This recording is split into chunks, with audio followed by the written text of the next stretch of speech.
Hai, Assalamualaikum. Perkenalkan, nama aku Aya Aprilia. Aku dari Psikologi 18 Universitas Mercu Buana, Yogyakarta. Saat ini aku adalah mahasiswi semester 5. Nah, aku adalah tipe orang yang pemikir, orang yang mudah ke-trigger terhadap hal-hal ya banyak hal sih, kayak media sosial, kadang orang cerita juga bisa bikin aku yang mikirin banget gitu, padahal kayak ya mungkin yang perlu dipikirkan, ya mungkin emang perlu dipertimbangkan supaya aku lebih siap kayak gitu. Dan aku pengen banget apa yang aku lakuin itu bisa bermanfaat untuk orang lain. Mungkin semuanya orang juga kayak gitu ya. Nah, aku mulai seperti itu tuh kayak dari aku ikut kegiatan sosial supaya aku lebih deket aja gitu. Jadi apa yang aku lakuin tuh bermanfaat gitu kan.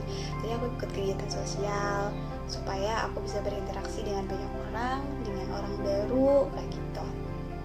Terus aku mendengarkan orang-orang yang ingin bercerita tentang pengalaman mereka atau segala macam, karena menurut aku setiap orang itu pasti punya pengalaman yang unik yang menurut mereka kayak aku gak ada pengalaman, tapi menurut aku gak ada yang nggak bisa dijadiin pengalaman kayak gitu.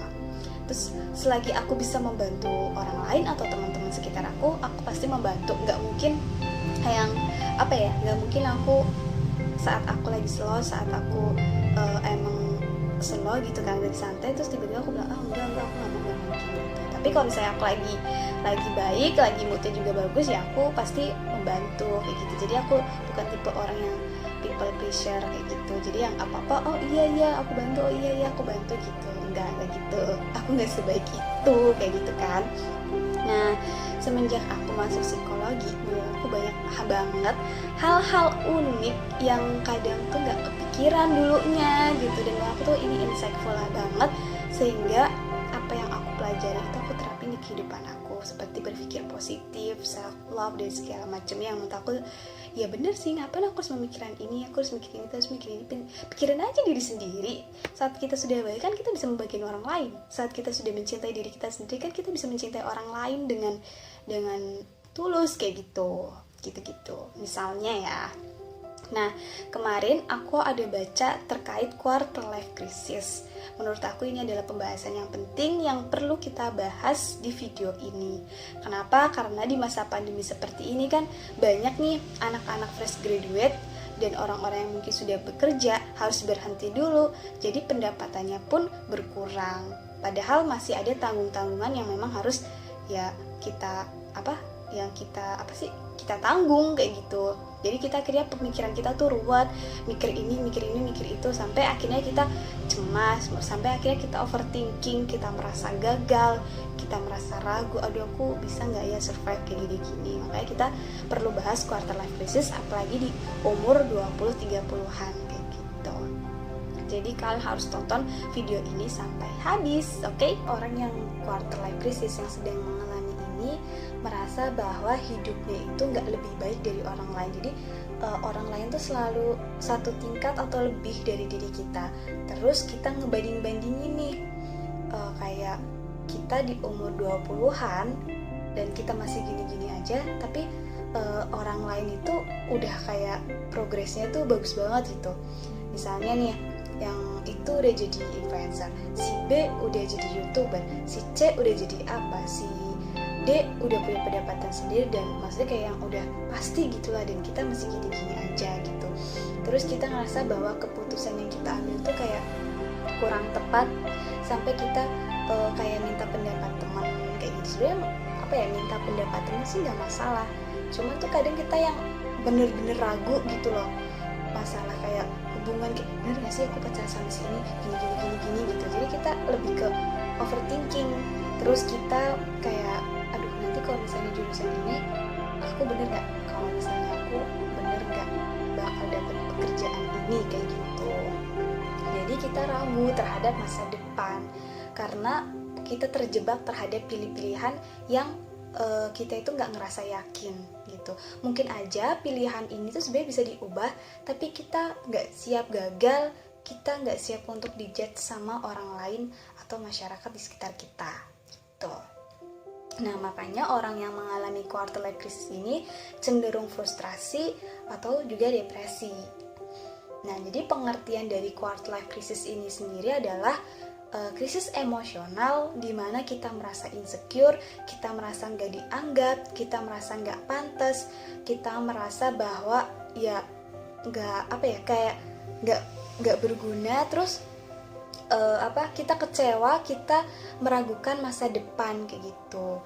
Biasanya yang dipersoalkan adalah karir, hubungan, keluarga, dan finansial.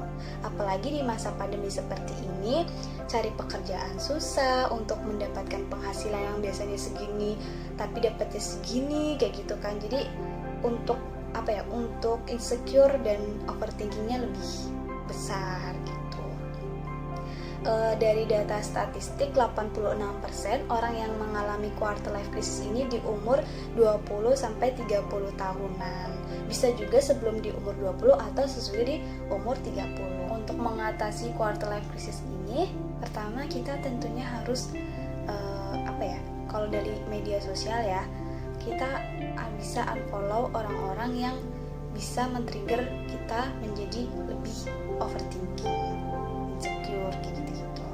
Kalau enggak, mungkin kita bisa puasa dulu deh gitu. Misalnya biasanya seminggu berapa kali, terus kita sekarang seminggu misal 2 kali doang membuka media sosial kayak gitu, supaya untuk mengurangi rasa insecure ini kayak gitu. Terus kita juga bisa self love ya, sekarang banyak banget pembahasan self love, terus kita bisa belajar dari itu gitu. Lalu kita mengurangi rasa insecure atau overthinking ini dengan kita berlatih bernapas. Kita bisa mulai dengan berlatih bernapas. Inhale, exhale, pas-pasan juga. Lalu ada grounding, here and now. Jadi kita memikirkan sekarang dan yang di sini gitu. Jadi kita nggak usah mikirin yang kedepannya dulu, kita nggak usah mikirin yang lalu-lalu, tapi kita pikirin yang sekarang. Tapi bukan berarti kita menikmati yang sekarang, tapi kita tidak mempersiapkan yang akan datang gitu ya. Lalu ada unhooking, berdamai dengan rasa cemas. Jadi kita akui bahwa ya mungkin ini aku lagi quarter life crisis, aku cemas, aku overthinking. Lalu apa nih yang harus aku lakuin kayak gitu, bahwa perasaan ini tuh nggak enak, jadi aku harus keluar dari perasaan tersebut, emosi tersebut kayak gitu. Lalu ada acting on your values, daripada kita melihat keburukan orang lain, lebih baik kita melihat kepositifan orang lain. Jadi value dari positifnya orang lain bisa kita jadikan sebagai motivasi diri kita supaya kita lebih siap menghadapi quarter life crisis ini gitu. Lalu ada being, berbuat baik kepada diri kita sendiri baru orang lain. Jadi nggak usah mengutamakan orang lain dulu. Kayak gimana caranya kita bahagia? Kalau kita udah bahagia, pasti kita bisa ngebahagiain orang lain. Lalu kita berusaha menyapa perasaan-perasaan negatif ini supaya menjadi positif kayak gitu. Pertama kita harus akui, kita terima. Jadi jangan denial gitu. Maksudnya kayak ngerasa suka menolak, iya aku sedih, tapi kita tolak. Kita lagi marah, kita tolak. Jadi gitu, tapi kita rasain gitu loh, kayak ini gak enak. Lalu apa yang harus kita lakuin, lalu bagaimana cara ngatasinya kayak gitu. Mungkin kita bisa diam diri, kayak yaudah aku butuh waktu sendiri kayak gitu. Atau enggak kita cerita ke orang lain, atau enggak kita bisa nulis jurnal diary, misalnya aku tuh lagi kayak gini gitu. Kadang kan ada orang yang susah untuk cerita ke orang lain gitu. Kita mulai memikirkan mimpi kita, kayak jadi aku harus, kalau aku pengen ini, jadi aku harus begini gitu.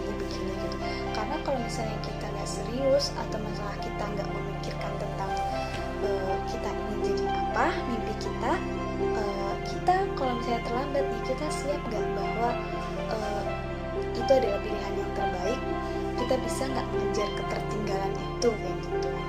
Lalu kita menentukan satu pilihan dari banyaknya pilihan. Pastikan kadang kita pengen A, B, C, D dan semuanya itu baik aja gitu kan. Jadi kita akhirnya bingung gitu. Maka kita buat kayak yang positif negatifnya, banyak yang mananya, baru kita pilih. Saat kita sudah menentukan pilihan itu, kita bandingkan diri kita sama orang lain. Jadi gini, kadang itu pilihan kita itu gak semua orang akan setuju gitu loh. Jadi bisa gak saat pilihan ini kita lakuin, lalu ada judge atau ada omongan orang lain, kita masih bisa terima gitu loh. Misalnya aku pengen jadi ini gitu, terus kayak gimana omongan orang lain terhadap pilihan kita, bagaimana sikap orang tua kita terhadap pilihan kita, lalu bagaimana saat kita gagal, lalu mereka ngomongin kita masih tetap bisa survive kayak gitu. Terus kita juga bisa nulis nih hal apa yang akan kita capai 5 tahun ke depan, lalu benefitnya apa kayak gitu, lalu ada rintangan apa yang harus kita hadapi untuk mencapai target tersebut. Lalu apa sih yang harus dicapai setiap harinya supaya kita lebih dekat dengan mimpi-mimpi kita. Jadi kayak wish, benefit, obstacle, plan, sama dengan mengatasi quarter life crisis gitu.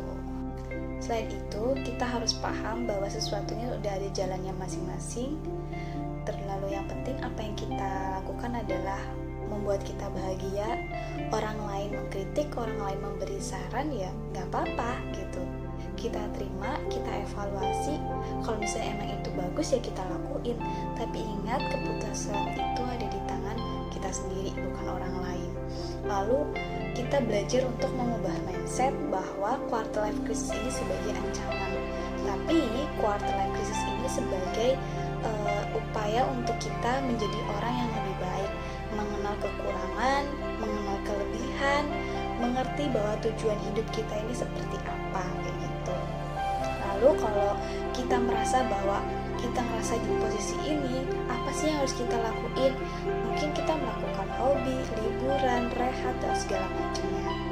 Kita bisa baca buku self improvement, terus kita bisa baca ikigai, atau enggak kita bisa bikin goal setting yang seperti minggu lalu pernah aku bikin videonya gitu. Terus sebenarnya tuh quarter life crisis ini tuh wajar gak sih? Ya wajar-wajar aja gitu. Karena ada beberapa ahli psikologi mengatakan bahwa quarter life crisis ini sebenarnya bisa membuat kita menjadi orang yang lebih baik, karena kita mengerti apa yang kita inginkan, apa yang kita butuhkan, sehingga membuat keputusan yang tepat gitu. Terkadang kita itu butuh krisis dulu supaya kita memikirkan hal-hal yang kemungkinan bakal terjadi kayak gitu loh. Jadi kayak anggap aja ini adalah proses pendewasaan diri gitu. Dan yang terakhir, di setiap proses atau fase-fase quarter life crisis, kita harus mencoba untuk mencari kebahagiaan itu. Jadi jangan menginvestasikan kebahagiaan itu buat masa depan gitu, karena gak akan ada habisnya. Misal gini, kita ngerasa bahwa kita bahagia saat kita udah lulus kuliah. Kita lulus kuliah, emang kita bakal bahagia terus? Kan enggak. Oke, nanti kita bahagia kalau misalnya kita dapat pekerjaan atau kita udah mulai usaha ini. Ya kan gak mungkin juga kita bakal bahagia orang hidup terus berlanjut kayak gitu kan. Jadi jangan lupa untuk selalu menyelipkan kebahagiaan itu di setiap step-stepnya gitu. Dan jangan menaruh kebahagiaan kepada orang lain, karena saat orang lain itu pergi, ya berarti kita nggak bahagia dong kayak gitu. Karena yang bisa menentukan kita bahagia adalah diri kita sendiri. Dan ingat bahwa pilihan itu nggak ada yang benar, nggak ada yang salah, tapi gimana caranya kita untuk bertanggung jawab terhadap pilihan tersebut. Bagaimana kita bisa menerima pilihan-pilihan itu, ada yang negatif, ada yang positif, tapi bisa kita menerima dengan baik. Sekian dari saya. Assalamualaikum warahmatullahi wabarakatuh. Dah.